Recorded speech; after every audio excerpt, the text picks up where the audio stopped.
Hi welcome back to my channel. ಎಲ್ಲರೂ ಹೇಗಿದ್ದೀರಾ? ನನ್ನ ಬ್ಲಾಗ್ಸ್ಗಳನ್ನ ಇತ್ತೀಚೆಗೆ ಅಪ್ಲೋಡ್ ಮಾಡೋದಕ್ಕೆ ಸ್ವಲ್ಪ ಕಷ್ಟ ಆಗ್ತಾ ಇದೆ. ಫೋನ್ ಬೇರೆ ಸರಿ ಅಂದರೆ ಸ್ವಲ್ಪ ಹಾಳಾಗಿದೆ ಆ್ಯಂಡ್ ನನಗೂ ಅಷ್ಟೇ ಟೈಮ್ ಸಿಗ್ತಾ ಇಲ್ಲ. ಮಗು ಇತ್ತೀಚೆಗೆ ತುಂಬ ತರಲೆ ಮಾಡ್ತಿದ್ದಾನೆ, ಅದಕ್ಕೋಸ್ಕರ ಮದರ್ಹುಡ್ನ ಎಂಜಾಯ್ ಮಾಡಬೇಕು ಅಂತ ಹೇಳ್ತಾರಲ್ವ, ಸೊ ತುಂಬ ಟೈಮ್ ಅವನ ಜೊತೆನೇ ಸ್ಪೆಂಡ್ ಮಾಡ್ತಾ ಇದ್ದೀನಿ. ಇದು ನನ್ನ ಟ್ಯೂಸ್ಡೇ ಬ್ಲಾಗ್. ನಮ್ಮ ಊರಿಂದ ಅಂದರೆ ಬೆಂಗಳೂರಲ್ಲೇ ಇದ್ದಾರೆ ನಮ್ಮ ಅತ್ತೆ, ನಮ್ಮ ಬಾವ, ಅವ್ರ ವೈಫು, ಮಕ್ಕಳು ಎಲ್ಲ. ಸೊ ಇವಾಗ ಮಕ್ಕಳಿಗೆ ರಜೆ ಇತ್ತು ಅಂತ ಹೇಳಿ ಅವರು ಕೂಡ ಇಲ್ಲಿ ಮೈಸೂರಿಗೆ ಬಂದಿದ್ದರು. ಅವರಿಗೆ ಅಂದರೆ ಯಾರಾದರೂ ಹೊಸದಾಗಿ ಬಂದಾಗ ಏನಾದರೂ ಸ್ಪೆಷಲಾಗಿ ಅಡುಗೆ ಮಾಡೋದು ನಮ್ಮ ಕಡೆ ನಮಗೆಲ್ಲ ರೂಢಿ ಅಲ್ವಾ. ಸೊ ಹಾಗಾಗಿ ಒಬ್ಬಟ್ಟು ಮಾಡೋಣ ಅಂತ ಹೇಳಿ, ತೊಗರಿಬೇಳೆ ಒಬ್ಬಟ್ಟು ಮಾಡೋಣ ಅಂತ ಹೇಳಿಬಿಟ್ಟು ನನ್ನ ಅತ್ತೆ ಎಲ್ಲ ಅಡುಗೆನಲ್ಲೂ ಸಹಾಯ ಮಾಡಿದ್ರು. ಮತ್ತು ನನ್ನ ಮಗ ಮನೇಲಿ ಅಷ್ಟೊಂದು ಜನ ಇದ್ದರು, ಅವ್ನು ಯಾರ ಹತ್ರ ಕೂಡ ಹೋಗಲಿಲ್ಲ. ಅವನನ್ನು ಎತ್ಕೊಂಡು ಅಡುಗೆನೂ ಮಾಡೋದು ಸ್ವಲ್ಪ ಕಷ್ಟ ಅಂತ ಅನಿಸಿದ್ರು, ನಾನು ಮಾಡೋ ಅಷ್ಟರಲ್ಲಿ ಅವ್ನು ಮಲ್ಕೊಂಡು ಆಮೇಲೆ ಈಸಿಯಾಗಿ ಮಾಡ್ಕೊಂಡ್ವಿ. ಮನೆ ತುಂಬ ಜನ ಇದ್ದರು, ಅಂದರೆ ತುಂಬ ಖುಷಿಯಾಗಿತ್ತು. ಆ 2 ಡೇಸು ತುಂಬ ಚೆನ್ನಾಗಿತ್ತು. ಅಂದರೆ ನಾವೇ 2-3 ಜನ ಇದ್ದು ನಮಗೆ ಬೋರ್ ಅಂತ ಅನ್ನಿಸ್ತಿದ್ದು, ಬಟ್ ಎಲ್ಲರೂ ಬಂದಿದ್ದು ಒಂಥರ ಖುಷಿ ಆಯಿತು. ಸೊ ನನ್ನ ಮಗು ನಿದ್ದೆ ಮಾಡಿದ್ಮೇಲೆ ಅವನನ್ನು ಮಲಗಿಸಿ ಆಮೇಲೆ ಮಧ್ಯಾಹ್ನದ ಅಡುಗೆಗೆ ಅಂತ ಶುರು ಮಾಡಿದೆ. ಫಸ್ಟು ಒಬ್ಬಟ್ಟು ಮಾಡೋದಕ್ಕೆ ಅಂತ ಈ ಥರ ಮೈದಾನ ನೆನೆಸ್ಬಿಡೋಣ, ಆಮೇಲೆ ಬೇರೆ ಏನೇನು ನನ್ನ ಮೀನು ಚಾಟಲ್ಲಿದೆ ಅದನ್ನು ಆಮೇಲೆ ಶುರು ಮಾಡ್ಕೊಳ್ಳೋಣ ಅಂತ ಹೇಳಿಬಿಟ್ಟು ಬೇಳೆನ ಬೇಯಿಸ್ಕೊಂಡು ಅದಕ್ಕೆ ಕಾಯಿ ತುರಿ ಮತ್ತು ಬೆಲ್ಲ, ಏಲಕ್ಕಿ ಎಲ್ಲ ಹಾಕಿ ಒಂದು ಸತಿ ಅದನ್ನು ಹಾಗೆ ಒಲೆ ಮೇಲೆ ಸ್ವಲ್ಪ ಹೊತ್ತು ಹಾಗೆ ಬೇಯಿಸಿ, ಈ ಸತಿ ನಾನು ತುಂಬ ಸರಿ ಒಬ್ಬಟ್ಟು ಮಾಡಿದ್ದೀನಿ ಮನೆಯಲ್ಲಿ. ಯಾವತ್ತು ಅಂದರೆ ಬೇಳೆ ಸ್ವಲ್ಪ ಜಾಸ್ತಿ ಬೆಂದೋಗಿತ್ತು. ನಾನು ಪ್ರತಿ ಸಲ ಒಬ್ಬಟ್ಟು ಮಾಡಿದಾಗ ಚೆನ್ನಾಗೇ ಬರ್ತಾಯಿತ್ತು, ಬಟ್ ಈ ಸತಿ ಮನೆಗೆ ರಿಲೇಟಿವ್ಸ್ ಬಂದಾಗಲೇ ನಾನು ಒಬ್ಬಟ್ಟಿಸ್ತಿ ಚೆನ್ನಾಗಿ ಆಗಲಿಲ್ಲ. ಸೊ ಆ ಬೇಳೆನ ಸ್ವಲ್ಪ ಜಾಸ್ತಿ ಬೆಂದೋಗಿತ್ತು ಬೇಳೆ, ಹಾಗಾಗಿ ಅದನ್ನು ಸ್ವಲ್ಪ ಬೇಯಿಸ್ತಿದ್ದೆ. ನನ್ನ ಅಕ್ಕ ಹೇಳಿದ್ರು ಸ್ವಲ್ಪ ಹೊತ್ತು ಬೇಯಿಸಿ ಅದು ತಣ್ಣಗಾದ್ಮೇಲೆ ರುಬ್ಬಿ ಅದನ್ನು ಫ್ರಿಜ್ಜಲ್ಲಿ ಇಡು, ಗಟ್ಟಿಯಾಗುತ್ತೆ ಅಂತ ಹೇಳಿ. ಸೊ ನಾನು ಹಾಗೆ ಮಾಡೋದಕ್ಕೆ ಟ್ರೈ ಮಾಡಿದೆ, ಆದರೂ ಕೂಡ ನಾನು ಅಂದ್ಕೊಂಡಿದ್ದ ಥರ ಬರಲಿಲ್ಲ. ಅದು ಮನೆಯವರೇ ಅಲ್ವಾ ಅಂತ ಹೇಳಿ ಅವರು ಏನು ಬೇಜಾರು ಮಾಡ್ಕೊಳ್ಳಿಲ್ವೇನೋ ಅಂತ ನಾನು ಅಂದ್ಕೊಂಡಿದ್ದೀನಿ. ಮತ್ತು ವೀಡಿಯೋ ಮಾಡ್ತಿದ್ದಿದ್ದು ನನ್ನ ಅಕ್ಕನ ಮಗಳು. ಅಲ್ಲಿ ಅಂದರೆ ಮಕ್ಕಳೆಲ್ಲ ಓಡಾಡ್ತಿದ್ವು, ಏನೋ ಅಲ್ಲಿ ಸ್ಟ್ಯಾಂಡ್ ಕೂಡ ಇಡೋಕ್ಕಾಗ್ತಿರ್ಲಿಲ್ಲ, ಹಾಗಾಗಿ ಅವಳ ಕೈಲೇ ಫೋನ್ ಕೊಟ್ಟಿದ್ದೆ. ಸೊ ಸದ್ಯಕ್ಕೆ ಅದು ತಣ್ಣಗಾಗಲಿ, ಆಮೇಲೆ ಅದನ್ನು ರುಬ್ಬಿ ಅದೇನಾಗುತ್ತೆ ನೋಡೋಣ ಅಂತ ಹೇಳಿಬಿಟ್ಟು ಕೋಸಂಬರಿ ಮತ್ತು ಪಲ್ಯ ಅದನ್ನೆಲ್ಲ ರೆಡಿ ಮಾಡ್ಕೊಳ್ಳೋಣ ಅಷ್ಟರಲ್ಲಿ ಅಂತ ಹೇಳಿ.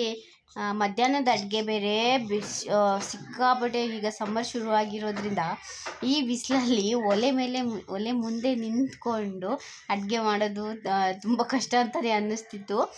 ಅಂದರೆ ತುಂಬ ಸೆಕೆ. ನಮ್ಮದು ಅಡುಗೆ ಮನೆ ಕೂಡ, ಅಂದರೆ ನಾವಿರೋದು ಅಡುಗೆ ಮನೆ ಅಲ್ವಾ, ಅಡುಗೆ ಮನೆ ಕೂಡ ತುಂಬ ಚಿಕ್ಕದಿದೆ. ಅಲ್ಲಿ ಇಬ್ಬರು ನಿಂತ್ಕೊಂಡ್ರೆ ಅಡುಗೆ ಮಾಡೋದಕ್ಕೆ ಆಗೋಲ್ಲ, ಒಬ್ಬರೇ ನಿಂತ್ಕೊಂಡು ಮಾಡಿದ್ರೆ ಅಷ್ಟು ಇಕ್ಕಟ್ಟು ಅನಿಸಲ್ಲ. ಸೊ ವೆಜಿಟೇಬಲ್ಸ್ನೆಲ್ಲ ಕಟ್ ಮಾಡಿ ನಾನು ಅದಕ್ಕೆ ಅಂದರೆ ತರಕಾರಿ ಇದಕ್ಕೆ ಪಲ್ಯಕ್ಕೆ ಏನೇನು ಬೇಕು ಎಲ್ಲದನ್ನು ಕಟ್ ಮಾಡಿ ಇಟ್ಕೊಂಡು ಪಲ್ಯನ ರೆಡಿ ಮಾಡಿಕೊಂಡೆ. ಪಲ್ಯ ಅದನ್ನು ಮಾತ್ರ ತುಂಬ ಚೆನ್ನಾಗಿ ಬಂತು, ರುಚಿ ಈ ಥರ ಬಂತು.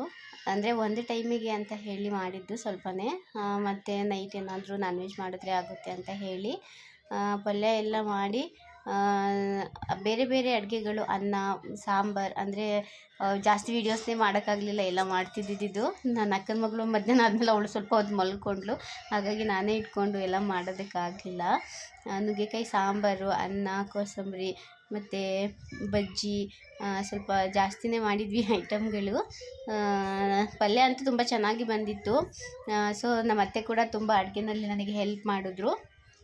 ಅಡುಗೆ ಮಾಡಬೇಕಾದ್ರೆ ಬಜ್ಜಿ ಕೂಡ ಮಾಡಿದ್ವಿ. ತುಂಬ ದಿನ ಆದಮೇಲೆ ನಾನು ನಮ್ಮ ಮನೆಯಲ್ಲಿ ಬಜ್ಜಿ ಮಾಡಿದ್ದು ತಿನ್ನಬೇಕು ಅಂತ ಅನಿಸಿದ್ರೆ ನಾವು ಈವ್ನಿಂಗ್ ಟೈಮ್ ಹೊರಗಡೆ ಹೋಗ್ತಿದ್ದಾಗ ಅಲ್ಲೇ ತಿನ್ಕೊಂಬಂದುಬಿಡ್ತಾ ಇದ್ದೆ. ಸೊ ಫೈನಲಿ ಎಲ್ಲ ಅಡುಗೆನೂ ಮುಗಿಸಿ ಲಾಸ್ಟಿಗೆ ನಾನು ಒಬ್ಬಟ್ಟು ಮಾಡೋಣ, ಅಂದರೆ ಊಟ ಕೊಡಬೇಕಾದ್ರೆ ಬಿಸಿ ಒಬ್ಬಟ್ಟು ತುಪ್ಪ ಕೊಟ್ಟರೆ ಚೆನ್ನಾಗಿರುತ್ತೆ ಅಂತ ಹೇಳಿ ಫಸ್ಟು ಅಂದರೆ ಲಾಸ್ಟಿಗೆ ಒಬ್ಬಟ್ಟು ಮಾಡೋಣ ಅಂತ ಹೇಳಿಬಿಟ್ಟು ಒಬ್ಬಟ್ಟನ್ನ ಶುರು ಮಾಡಿದೆ. ನನಗಾಗ ತುಂಬ ಬೇಜಾರಿತ್ತು, ಇಷ್ಟೊಂದು ಕಷ್ಟಪಟ್ಟು ಅಡುಗೆಗಳೆಲ್ಲ ಮಾಡಿ ಕೊನೆಗೆ ನಾನು ಒಬ್ಬಟ್ಟೇ ಚೆನ್ನಾಗಾಗಲಿಲ್ಲ ಅಂತ ಹೇಳಿ ಸ್ವಲ್ಪ ಬೇಜಾರಾಯಿತು. ಆ ಟೈಮಿಗೆ ಅಂದರೆ ಒಂದು ಹೊತ್ತಿಗೆ ಎಷ್ಟು ಬೇಕೋ ಅಷ್ಟು ಫಸ್ಟ್ ಮಾಡ್ಕೊಂಡ್ವಿ. ಅದು ಅವರಿಗೆ ಅಂದರೆ ನಮ್ಮ ಭಾವರಿಗೆಲ್ಲ ಅದು ಇಷ್ಟ ಆಯಿತು, ಗೊತ್ತಿಲ್ಲ ಅವ್ರೇನು ಅಂದ್ಕೊಂಡ್ರು. ಸೊ ಇನ್ನು ಈವನ್ ನೈಟ್ ಅದನ್ನೇ ಮಾಡಬೇಕಾದ್ರೆ ಮಾಡ್ಕೊಳ್ಳೋಣ ಅಂತ ಹೇಳ್ಬಿಟ್ಟು ಅದನ್ನು ಫ್ರಿಜ್ಜಲ್ಲಿ ಇಟ್ಟಿದ್ದೆ. ಆಮೇಲೆ ಅದು ಚೆನ್ನಾಗಿ ಬಂತು. ಅಂದರೆ ನೈಟ್ ನಾವು ನಾನ್ ವೆಜ್ ಮಾಡಿದ್ವಿ, ಅವ್ರು ಒಬ್ಬಟ್ಟು ತಿನ್ನಲಿಲ್ಲ. ಅದಂದರೆ ನಾವೇ ಮಾಡ್ಕೊಂಡ್ವಿ. ಒಂದು ರೇಂಜಿಗೆ ಬಂತು, ಅಂದರೆ ಅಷ್ಟೇನು ಕೆಟ್ಟದಾಗಿ ಬರಲಿಲ್ಲ. ನೋಡಿ ಈ ರೀತಿ ಬಂತು.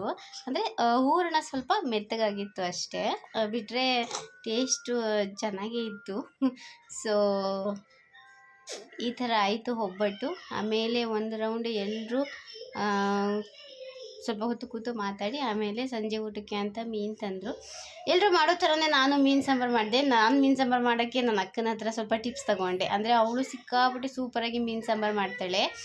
ಅವಳು ಹಾಕೋ ಸೀಕ್ರೆಟ್ ಇಂಗ್ರೀಡಿಯೆಂಟ್ಸ್ ಏನು ಅಂತ ಹೇಳಿದ್ರೆ, ಚಕ್ಕೆ, ಒಂದು 10ರಿಂದ 15 ಕಾಳು ಮೆಣಸು, ಮತ್ತು ಮೆಂತ್ಯ, ಹಾಗೆ ಜೀರಿಗೆ, ಹಾಗೆ ಒಂದರಿಂದ 1.5 ಟೇಬಲ್ ಸ್ಪೂನ್ ಆಗುವಷ್ಟು ಅಕ್ಕಿನ ಹಾಕ್ಕೊಂಡು ಸ್ವಲ್ಪ ಅದನ್ನು ಬಾಡಿಸ್ಕೊಂಡು, ನಾವೇನು ಖಾರ ರುಬ್ಬಕ್ಕೆ ಹಾಕಿರ್ತೀವಲ್ವಾ, ಖಾರದ ಪುಡಿ, ಸಾಂಬಾರು ಪುಡಿ, ಮತ್ತು ಕಾಯಿ, ಕೊತ್ತಂಬರಿ ಸೊಪ್ಪು, ಶುಂಠಿ, ಬೆಳ್ಳುಳ್ಳಿ ಅದನ್ನೆಲ್ಲ ಹಾಕಿ ಖಾರ ರುಬ್ಕೋತೀವಲ್ಲ, ಅದಕ್ಕೆ ಆ್ಯಡ್ ಮಾಡಿ ಖಾರ ರುಬ್ಕೊಂಡು, ನಾವು ಮಾಮೂಲಿ ಹುಣಸೆ ಹಣ್ಣು ಹಾಕೋದು ಕಾಮನ್ ಅಲ್ವಾ, ಎಷ್ಟು ಬೇಕು ಅಷ್ಟು ರುಚಿಗೆ ತಕ್ಕಷ್ಟು ಹುಣಸೆಹಣ್ಣು ಹಾಕ್ಕೊಂಡ್ರೆ ಈ ರೀತಿ ಮೀನು ಸಾಂಬಾರು ರೆಡಿ ಆಗುತ್ತೆ.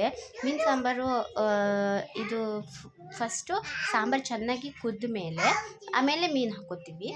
ಬೇರೆಯವರೆಲ್ಲ ಅಂದರೆ ಹೇಗೆ ಮಾಡ್ತಾರೋ ಗೊತ್ತಿಲ್ಲ. ನಮ್ಮ ಅಮ್ಮನೂ ಹೀಗೆ ಮಾಡೋದು, ನನ್ನ ಅಕ್ಕನೂ ಹಾಗೆ ಮಾಡೋದು. ಸೊ ನಾನು ಹಾಗೆ ಮಾಡಿದೆ. 1 ಬೌಲ್ ಆಗುವಷ್ಟು ಈ ರೀತಿ ಹುಣಸೆ ರಸನ ಹಾಕ್ಕೊಂಡಿದ್ದೆ. ಆಮೇಲೆ ಅದು ಚೆನ್ನಾಗಿ ಕುದಿ ಬರಬೇಕು. ಸ್ವಲ್ಪ ಕಸ್ತೂರಿ ಮೆಥಿ ಕೂಡ ನಾನು ಉದುರಿಸ್ಕೊಂಡೆ. ಅದು ಚೆನ್ನಾಗಿ ಕುದ್ದ ಮೇಲೆ ಅದಕ್ಕೆ ಮೀನೆಲ್ಲ ನೀಟಾಗಿ ವಾಶ್ ಮಾಡಿ ಇಟ್ಕೊಂಡಿದ್ವಲ್ವ, ಆ ಮೀನನ್ನು ಸೇರಿಸ್ಕೊಂಡೆ. ಅಂದರೆ ಕುಕ್ಕರಲ್ಲಿ ಮಾಡ್ತಿದ್ದೀನಿ ಅಂತ ಅಂದರೆ ಕುಕ್ಕರಲ್ಲಿ ಬೇಯಿಸಲಿಲ್ಲ. ಅಂದರೆ ಕುಕ್ಕರಲ್ಲೇ ಬೇಯಿಸಿದ್ದು, ಲಿಡ್ಡೆಲ್ಲ ಹಾಕಿರಲಿಲ್ಲ, ವಿಷಲ್ ಕೂಗಿಸ್ಲಿಲ್ಲ. ಹಾಗೆ ಅದರಲ್ಲೇ ಸ್ವಲ್ಪ ದೊಡ್ಡದಾಗಿತ್ತು ಕುಕ್ಕರು, ಸ್ವಲ್ಪ ಜಾಸ್ತಿ ಸಾಂಬಾರಲ್ವ ಅಂತ ಹೇಳಿ ಆ ಪಾತ್ರೆಯಲ್ಲೇ ಮಾಡ್ಕೊಂಡಿದ್ದು ಅಷ್ಟೇ. ಆಮೇಲೆ ಮೀನು ಸಾಂಬಾರು ರೆಡಿ ಆಯಿತು. ಇದು ಸ್ವಲ್ಪ ಹೊತ್ತು 10ರಿಂದ 15 ನಿಮಿಷ ಸಾಕು ಮೀನುಗಳು ಬೇಯೋದಕ್ಕೆ. ಆಮೇಲೆ ಅದ್ರ ಜೊತೆಗೆ ಮೀನು ಸಾಂಬಾರಿಗೆ ಬಿಸಿ ಬಿಸಿ ರಾಗಿ ಮುದ್ದೆನ ಮಾಡಿದೆ.